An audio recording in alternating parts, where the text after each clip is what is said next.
আসসালামু আলাইকুম, স্বাগত জাগো টিভির এখনকার আয়োজনে। জানিয়ে দিচ্ছি হাতে থাকা সর্বশেষ আপডেট। হরমুজ উপকূলে মার্কিন নৌবাহিনীর বড় অভিযান ব্যর্থ করল ইরান। হরমুজের কাছে যুদ্ধ জাহাজে অভিযান চালিয়ে পিছু হটল মেরিনরা। সেনা নাকি লুটেরা, সেনাদের লুটেরাজনিত কাণ্ড স্বীকার করল ইসরায়েলি সেনাপ্রধান। বৈশ্বিক লজ্জা, অস্বস্তিতে ইসরায়েল। পরাজয়ের ভয়ে ট্রাম্প, যুদ্ধ জয়ের নাটক সাজানোর ছক মার্কিন গোয়েন্দাদের। রুশ ট্যাঙ্ককে বিশ্বসেরা ঘোষণা করল মার্কিন ম্যাগাজিন। ফের ইয়েমেনের বাব আল মানদের প্রণালী বন্ধের হুমকি দিল ইরান। ভদ্রতার দিন শেষ, রাইফেল হাতে ইরানকে হুমকি দিলেন ট্রাম্প। ঈশ্বরের কাছে প্রার্থনা করি যেন ভারত বাংলাদেশ সম্পর্কের উন্নতি না হয়, আসামের হিন্দুত্ববাদী মুখ্যমন্ত্রী হেমন্ত বিশ্ব শর্মা। শিরোনামের পর এবার জানাবো বিস্তারিত খবর। হরমুজ উপকূলে মার্কিন নৌবাহিনীর বড় অভিযান ব্যর্থ করল ইরান। হরমুজের কাছে যুদ্ধ জাহাজে অভিযান চালিয়ে পিছু হটল মেরিনরা। ইরানের উপকূল থেকে মাত্র কয়েক মাইল দূরে এক নাটকীয় মাঝ সমুদ্রে অভিযানে ব্যর্থতার মুখে পড়েছে মার্কিন নৌবাহিনী। মার্কিন মেরিন বাহিনীর সদস্যরা দ্রুত রশির সাহায্যে একটি কার্গো জাহাজে নেমে সেটি নিয়ন্ত্রণে নেওয়ার চেষ্টা করলেও কয়েক মিনিটের মধ্যেই পিছু হটতে বাধ্য হয়। কি ভুল হলো এই অভিযানে, তা নিয়ে এখন প্রশ্ন উঠেছে। যুক্তরাষ্ট্রের সেন্ট্রাল কমান্ড সেন্টকম জানিয়েছে 31তম মেরিন এক্সপিডিশনারি ইউনিটের সদস্যরা এমভি ব্লু স্টার 3 নামে একটি বাণিজ্যিক জাহাজে তল্লাশি অভিযান চালায়। জাহাজটির গতিবিধি তাদের সন্দেহ জাগার কারণ ধারণা করা হচ্ছিল। জাহাজটি মার্কিন নিষেধাজ্ঞা লঙ্ঘন করে একটি ইরানি বন্দরের দিকে যাচ্ছিল।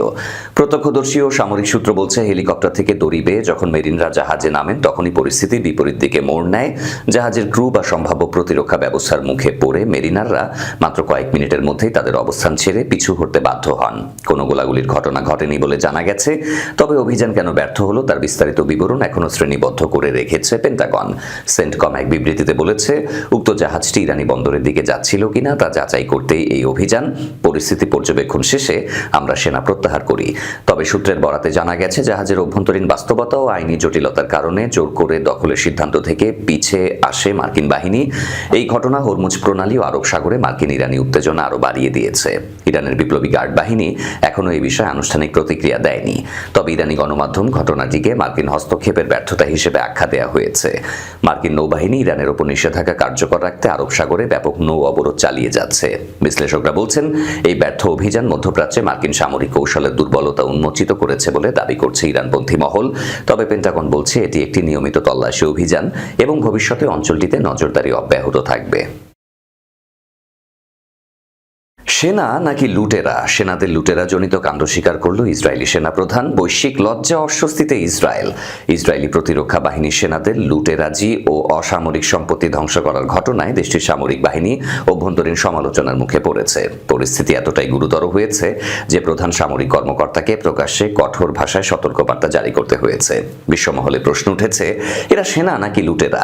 ইসরায়েলি সামরিক বাহিনীর প্রধান জেনারেল এইয়াল জামির সম্প্রতি এক বিবৃতিতে লুটপাট ও সামাজিক যোগাযোগ মাধ্যমে আপত্তিকর আচরণের কঠোর সমালোচনা করে সতর্কবাণী দিয়েছেন। দক্ষিণ লেবাননে অবস্থানরত সেনারা বেসামরিক লোকজনের সম্পত্তি লুট করেছে বলে প্রতিবেদন প্রকাশিত হওয়ার পর তিনি এই মন্তব্য করেন। ইসরায়েলের সংবাদপত্র হারেটস সেনা ও কমান্ডারের সাক্ষ্য উদ্ধৃত করে জানিয়েছে, অভিযানের সময় সেনারা ঘরে ঘরে লুটপাট চালিয়েছে। আরও নাটকীয় দৃশ্য ক্যামেরাবন্দী হয়েছে ভাইরাল ভিডিও ফুটেজে, যেখানে দেখা যাচ্ছে সেনারা বাড়িঘর ভাঙচুর করছেন এবং ধ্বংসযজ্ঞ নিয়ে উপহাস করছেন। আরেকটি ছবিতে একটি ধর্মীয় মূর্তি ভাঙচুরের ঘটনা তীব্র ক্ষোভের সৃষ্টি করেছে। জেনারেল জামির বলেছেন, এই ধরনের আচরণ আইডিএফ এর জন্য কলঙ্কজনক। অভিযোগ প্রমাণিত হলে জড়িতদের বিরুদ্ধে তদন্ত করা হবে। এই কেলেঙ্কারি ইতোমধ্যেই যুদ্ধরত অবস্থায় ইসরায়েলের উপর আন্তর্জাতিক চাপ বাড়িয়ে দিয়েছে। মানবাধিকার সংগঠনগুলো আন্তর্জাতিক আইন লঙ্ঘনের অভিযোগ এনেছে। আন্তর্জাতিক গণমাধ্যমগুলো বলছে, লুটেরা সেনাকাণ্ডে ইসরায়েলের ভাবমূর্তিতে বড় ধরনের আঘাত এনেছে। ইসরায়েলের সামরিক বাহিনী অবশ্য বলেছে তারা ঘটনাটি গুরুত্বের সাথে দেখছে, তবে এখনো পর্যন্ত কোনো সামরিক সদস্যের বিরুদ্ধে শাস্তিমূলক ব্যবস্থা নেওয়ার খবর জানা যায়নি।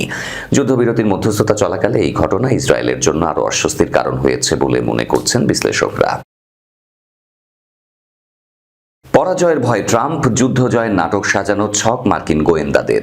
2 মাস ধরে চলা যুদ্ধে হাজার হাজার মানুষের মৃত্যু এবং হোয়াইট হাউসের জন্য তা রাজনৈতিক বোঝা হয়ে দাঁড়ানোর প্রেক্ষাপটে মার্কিন প্রেসিডেন্ট ডোনাল্ড ট্রাম্প একতরফা বিজয় ঘোষণা করলে ইরান কিভাবে প্রতিক্রিয়া জানাবে তা পর্যালোচনা করছে যুক্তরাষ্ট্রের বিভিন্ন গোয়েন্দা সংস্থা। মার্কিন এই গোয়েন্দা তৎপরতার বিষয়ে অবগত একজন ব্যক্তি ও দেশটির 2 জন কর্মকর্তা ব্রিটিশ বার্তা সংস্থা রয়টার্সকে এই তথ্য জানিয়েছে। মার্কিন প্রশাসনের জ্যেষ্ঠ কর্মকর্তাদের অনুরোধে দেশটির গোয়েন্দা সংস্থাগুলো এই প্রশ্ন সহ আরও কিছু বিষয় বিশ্লেষণ করছে। সূত্রগুলো বলেছে, ট্রাম্প যদি এই সংঘাত থেকে সরে আসেন তাহলে তার প্রভাব কি হতে পারে সেটি বোঝাই এই পর্যালোচনার লক্ষ্য। তবে দেশটির কিছু কর্মকর্তা উপদেষ্টার আশঙ্কা, এই যুদ্ধ অব্যাহত থাকলে চলতি বছরের শেষের দিকে অনুষ্ঠিতব্য মধ্যবর্তী নির্বাচন রিপাবলিকানরা বড় ধরনের হারের সম্মুখীন হতে পারে। যদিও এ বিষয়ে এখনো পর্যন্ত চূড়ান্ত কোনো সিদ্ধান্ত নেওয়া হয়নি এবং ট্রাম্প চাইলেই আবারও ইরানের বিরুদ্ধে সামরিক অভিযান জোরদার করতে পারেন। তবে উত্তেজনা দ্রুত কমিয়ে আনলে তা মার্কিন প্রেসিডেন্টের উপর রাজনৈতিক চাপ কমাতে পারে। যদিও এর ফলে ইরান আরও সাহসী হয়ে উঠতে পারে, যারা শেষ পর্যন্ত তাদের পারমাণবিক ও ক্ষেপণাস্ত্র কর্মসূচি পুনর্গঠন এবং ওই অঞ্চল যুক্তরাষ্ট্রের মিত্রদের জন্য হুমকি হয়ে দাঁড়াতে পারে। সংবেদনশীল গোয়েন্দা তথ্য নিয়ে আলোচনার খাতিরে সূত্রগুলো নাম প্রকাশ না করা শর্তে এসব তথ্য জানিয়েছে। মার্কিন গোয়েন্দা সংস্থাগুলো এই পর্যালোচনা কবে নাগাদ শেষ করবে সেটি পরিষ্কার নয়। তবে এর আগেও তারা যুক্তরাষ্ট্রের বিজয় ঘোষণার বিপরীতে ইরানের নেতাদের সম্ভাব্য প্রতিক্রিয়া নিয়ে বিশ্লেষণ করেছিল। সংশ্লিষ্ট একটি সূত্র বলেছে, গত ফেব্রুয়ারিতে ইরানে প্রথম বোমা হামলা শুরু হওয়ার কয়েকদিন পর মার্কিন গোয়েন্দা সংস্থাগুলোর এক পর্যালোচনায় বলা হয়েছিল, প্রেসিডেন্ট ট্রাম্প যদি বিজয় ঘোষণা করেন এবং যুক্তরাষ্ট্র ওই অঞ্চল থেকে সৈন্য সরিয়ে নেন তাহলে ইরান সম্ভবত এটিকে নিজেদের জয় হিসেবে দেখবে। সূত্রটি আরও বলেছে, ট্রাম্প যদি বিজয় ঘোষণা করেও সেখানে বিপুল সৈন্য মোতায়েন রাখেন তাহলেও এটিকে দর কষাকষির কৌশল হিসেবে দেখতে পারে ইরান, যা এই যুদ্ধের সমাপ্তি টানতে কার্যকর ভূমিকা নাও রাখতে পারে। এই প্রতিবেদন প্রকাশের পর যুক্তরাষ্ট্রের কেন্দ্রীয় গোয়েন্দা সংস্থা সিআইএর পাবলিক অ্যাফেয়ার্স অফিসের পরিচালক লিজ লিওনস এক বিবৃতিতে বলেছেন, গোয়েন্দা সংস্থার কথিত এই মূল্যায়ন সম্পর্কে সিআইএ অবগত নয়।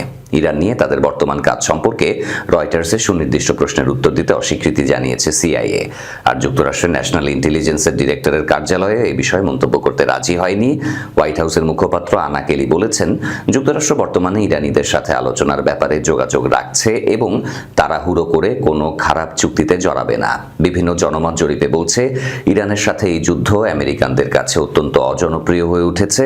গত সপ্তাহে প্রকাশিত রয়টার্স ইপসোসের এক জরিপে দেখা যায়, মাত্র 26% উত্তরদাতা মনে করেন এই সামরিক অভিযান তার ব্যয়ের তুলনায় সফল হয়েছে এবং মাত্র 25% মনে করেন এটি যুক্তরাষ্ট্রকে নিরাপদ করেছে।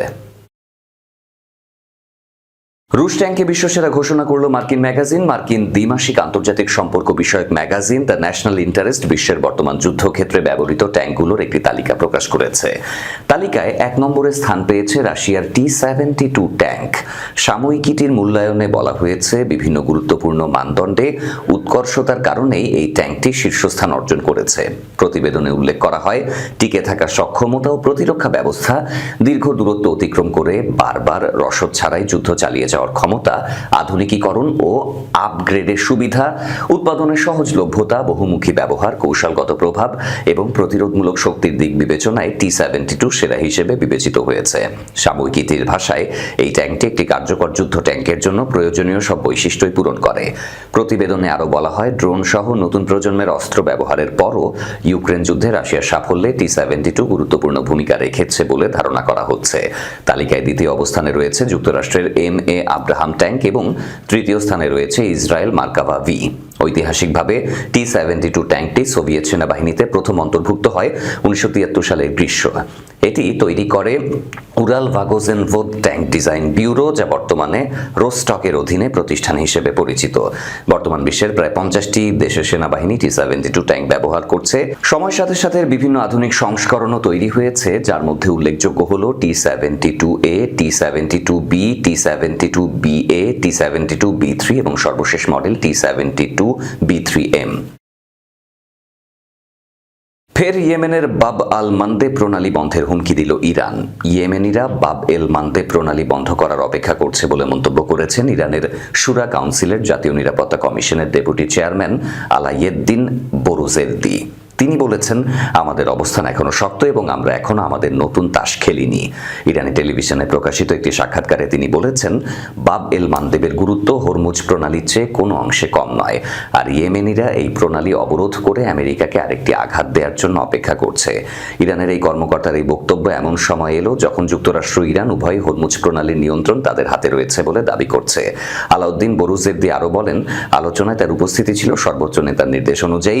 এর আগে গত সপ্তাহে ইরানি পার্লামেন্টের জাতীয় নিরাপত্তা কমিশনের সদস্য আল খাজারিয়ান বলেছিলেন, ইসলামী প্রজাতন্ত্রের সর্বোচ্চ নেতা মুজতবা খামেনি যুক্তরাষ্ট্রের সাথে আলোচনা বাড়ানোর বিরোধী।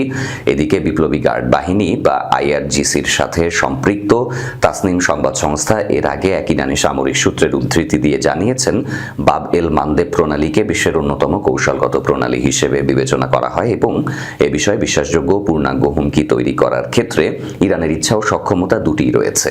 বাব এল মানদেব প্রণালীটি লোহিত সাগরের তীরে, ইয়েমেন এবং আফ্রিকার তীরে জিবুতি ও ইরিত্রিয়ার মাঝখানে অবস্থিত। ভারত মহাসাগর ও এডেন উপসাগর থেকে আসা সামুদ্রিক যানগুলোকে সুয়েজ খালে পৌঁছাতে এই প্রণালী দিয়েই যেতে হয়। 115 কিলোমিটার দীর্ঘ ও 36 কিলোমিটার প্রশস্ত এই প্রণালীটি বৈশ্বিক বাণিজ্যে এক অবিচ্ছেদ্য সংযোগস্থল হিসেবে পরিচিত। মূলত এই পথের মাধ্যমে সমুদ্রপথে ইউরোপ ও এশিয়ার মধ্যে সবচেয়ে সংক্ষিপ্ত সময়ে যাতায়াত করা যায়। ভদ্রতা দিন শেষ, রাইফেল হাতে ইরানকে হুমকি ট্রাম্পের। সামাজিক যোগাযোগ মাধ্যম ট্রুথ সোশ্যালে ডোনাল্ড ট্রাম্পের দেয়া একটি কড়া বার্তা ইরান ও যুক্তরাষ্ট্রের মধ্যকার বিদ্যমান উত্তেজনাকে আবারও বিশ্ব রাজনীতির কেন্দ্রবিন্দুতে নিয়ে এসেছে। সম্প্রতি এক পোস্টে ট্রাম্প ঘোষণা করেছেন, আর কোনো ভদ্রতা নয়। এই বার্তার মাধ্যমে তিনি স্পষ্ট করে দিয়েছেন যে তেহরানের প্রতি ওয়াশিংটনের ধৈর্য ফুরিয়ে আসছে। ট্রাম্পের এই বার্তায় অভিযোগ করা হয়েছে যে ইরান একটি কার্যকর চুক্তিতে পৌঁছাতে ব্যর্থ হচ্ছে। তিনি ইরানকে সতর্ক করে দিয়ে বলেন, আলোচনা সময় দ্রুত শেষ হয়ে আসছে।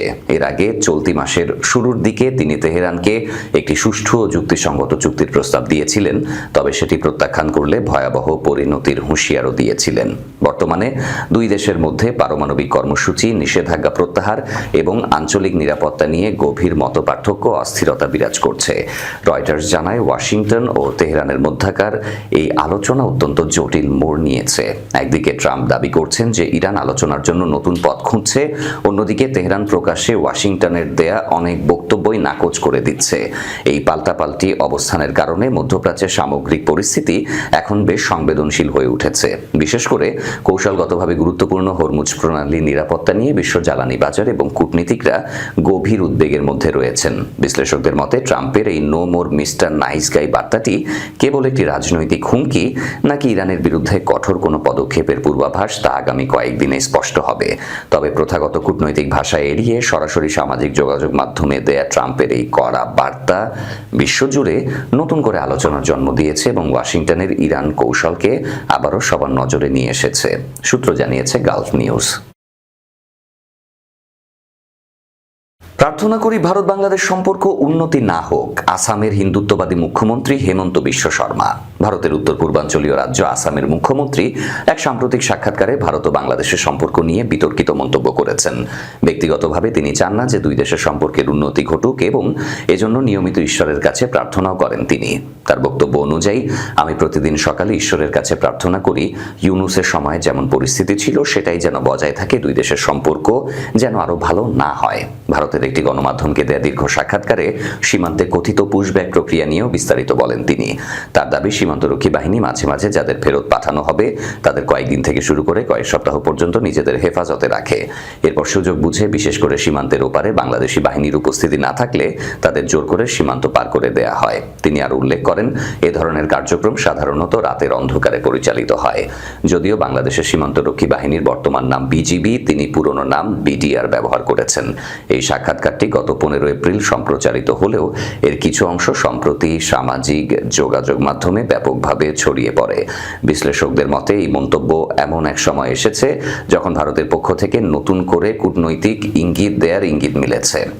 বিশেষ করে সাবেক কেন্দ্রীয় মন্ত্রী দীনেশ ত্রিবেদীকে ঢাকায় রাষ্ট্রদূত হিসেবে পাঠানোর ঘোষণার পর এই বক্তব্য নতুন করে আলোচনার জন্ম দিয়েছে, সূত্র জানায় বিবিসি বাংলা। এরই সাথে শেষ করব জাগো টিভির এখনকার আয়োজন। তার আগে শিরোনামগুলো আরও একবার। হরমুজ উপকূলে মার্কিন নৌবাহিনীর বড় অভিযান ব্যর্থ করল ইরান। হরমুজের কাছে যুদ্ধ জাহাজে অভিযান চালিয়ে পিছু হটল মেরিনরা। সেনা নাকি লুটেরা, সেনাদের লুটেরাজনিত কাণ্ড স্বীকার করল ইসরায়েলি সেনাপ্রধান। বৈশ্বিক লজ্জা, অস্বস্তিতে ইসরায়েল। পরাজয়ের ভয়ে ট্রাম্প, যুদ্ধ জয়ের নাটক সাজানোর ছক মার্কিন গোয়েন্দাদের। রুশ ট্যাঙ্ককে বিশ্বসেরা ঘোষণা করল মার্কিন ম্যাগাজিন। ফের ইয়েমেনের বাব আল মানদের প্রণালী বন্ধের হুমকি দিল ইরান। ভদ্রতার দিন শেষ, রাইফেল হাতে ইরানকে হুমকি দিলেন ট্রাম্প। ঈশ্বরের কাছে প্রার্থনা করি যেন ভারত বাংলাদেশ সম্পর্কের উন্নতি না হয়, আসামের হিন্দুত্ববাদী মুখ্যমন্ত্রী হেমন্ত বিশ্ব শর্মা। এই ছিল আজকে জাগো টিভিতে। ধন্যবাদ আমাদের সাথে থাকার জন্য। আল্লাহ হাফেজ।